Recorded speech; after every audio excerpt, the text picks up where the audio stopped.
Hello my friends, and welcome back to the show that never ends. I'm Rod, your happy hippie, and I'm here to do a video response to a contest going on in the VC.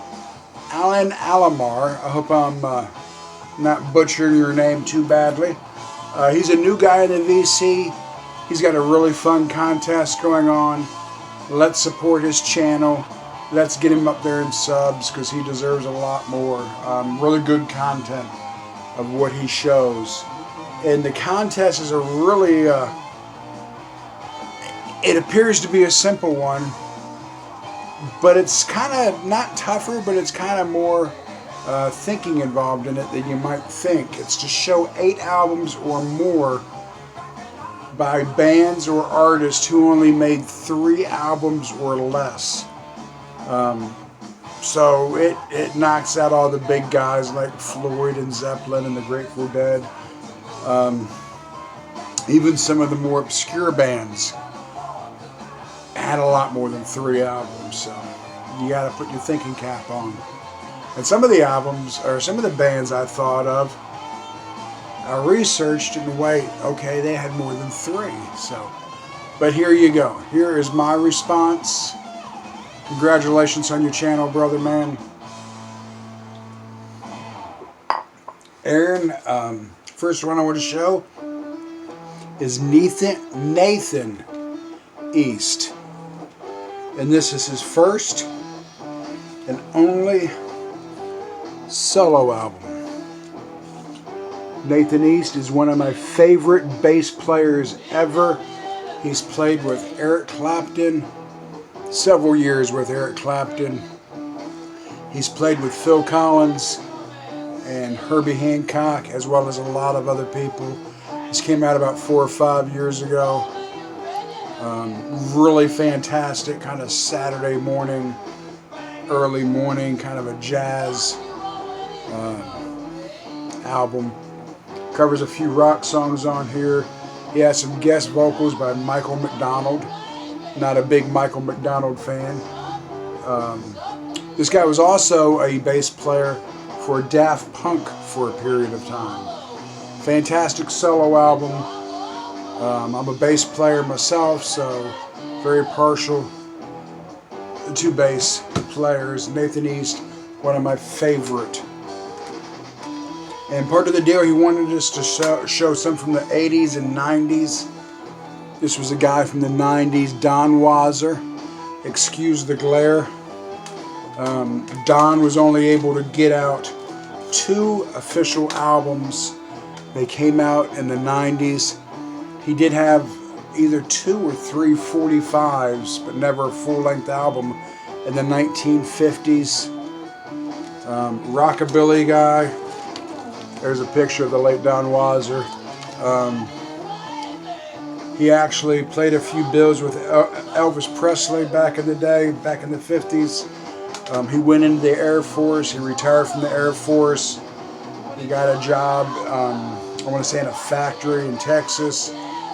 And at 65, 66 years old after he retired, his friends and family urged him to pick back up where he left off. And this guy just blew up on the Americana charts in the mid-90s. I mean, there was not an Americana station in the country that was not playing this guy. And he was in his 60s at the time, and the whole crowd that would go to see him were in their 20s and 30s. It was really crazy watching it. People out on the dance floor just really digging his music. Don Weiser, and I had the honor of bringing him on stage in Lukenbach, Texas one year. And sticking with CDs in the 90s, I've showed this guy before, Duane Jarvis. I believe he was on Watermelon Records. Far From Perfect, did really well on the Americana charts. DJ's Front Porch. Had a song that got quite a bit of radio play called Cocktail Napkin. I finally found what I was looking for written on a cocktail napkin. Sadly, we lost Duane to cancer in the early 2000s. but he did leave us with 2 great CDs, and I'm very proud to say he was a friend of mine. Hey, real quick, let me tell you what we're listening to in the background. Brown Acid, The Second Trip. I've heard mixed reviews on this. Most of it's positive. A couple people, not so hot on it, and that's cool. That's their opinion. I believe they're up to their 9th or 10th trip. This is the 2nd trip. A friend of ours in the VC, I can't remember who, told me the 4th trip is the one to get. That's the best one. But I really, really enjoy this kind of underground garage band throwback. Okay, let's move forward. From the 1980s, A Box of Frogs. One album only. It was somewhat of a super group, kind of.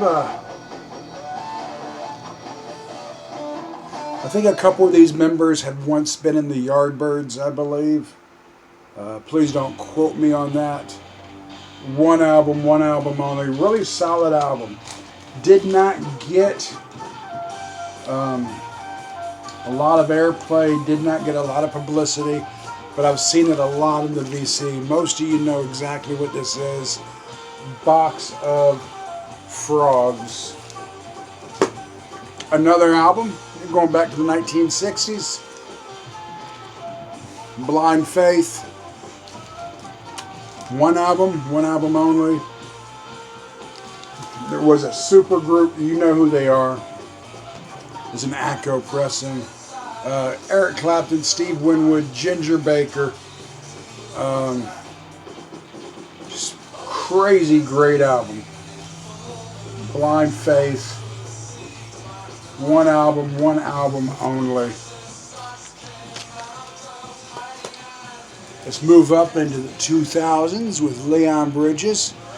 This young man's got 2 albums so far, but expect a lot from this guy. Leon Bridges, he's got that retro dress going on, throwback to 60s R&B, soul music. Has a song on here called Coming Home, which is a really solid song. I love this album. It's about 2 or 3 years old. Leon Bridges, incredible artist, so talented. So expect a lot more from this cat right here. Sticking with the 2000s, Miss Courtney Barnett.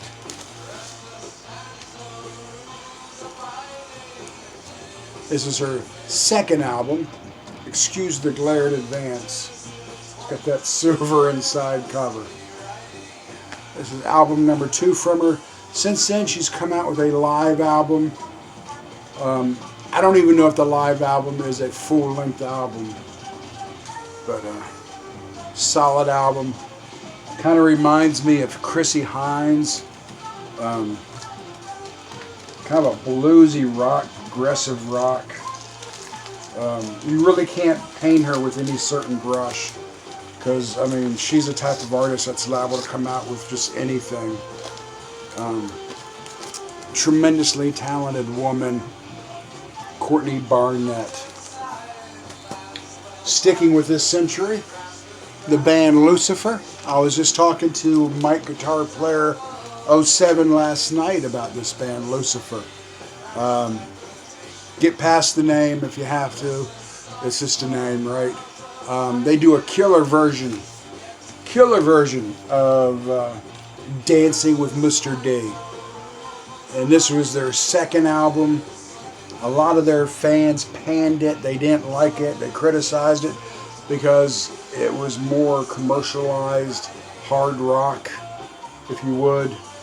Then their first one was more doom. And they've come out with a recent album earlier this year I have not gotten yet. So they're up to 3 albums.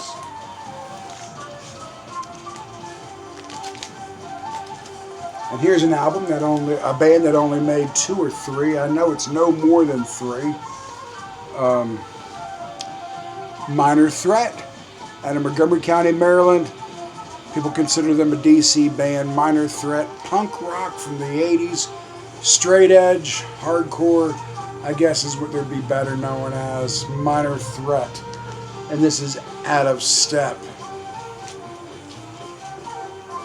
1980s, we had Rockpile, and they only gave us one album. And again, it was a super group, man.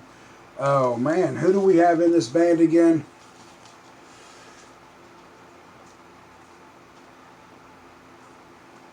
Nick Lowe is who I was trying to think of. And Dave Edmunds were the two main guys in this band.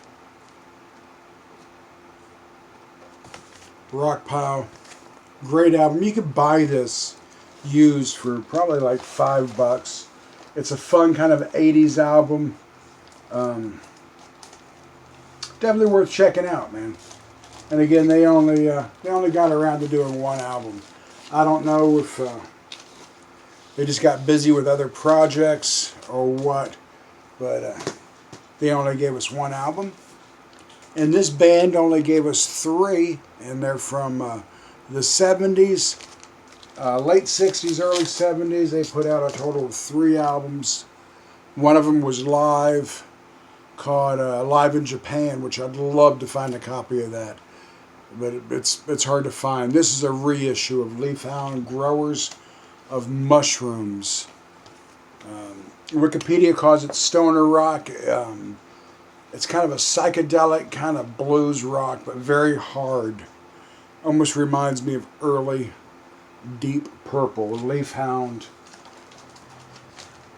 is what I'm going to wrap this up with. So it's easy contest. Show 8 albums or more by bands that made 3 albums or less. And some of the ones you would think, well, they only had like 3 albums. You go back and you look at Discogs, and they actually had a lot more. I was going to go with Nirvana, but because they had 3 studio albums and a live album. But Rachel, the Music Man, showed them, and I didn't want to repeat what she had done. And in fact, that's where I saw this video thread to begin with, this contest to begin with, was Rachel. Rachel was always the first one to jump on and help support new channels. And that's, man, these glasses suck. And that's really, really cool of Rachel for doing that. So guys, get over there and check out his channel. I'm going to try to leave a link below. But if I don't have the technology to do that, the know-how to do that, the brains to do that, go to Rachel the Music Man. Check out her entry for this contest. And go and find his channel. Really cool guy. And the prizes are going to be your choice of 3 different albums that are still sealed.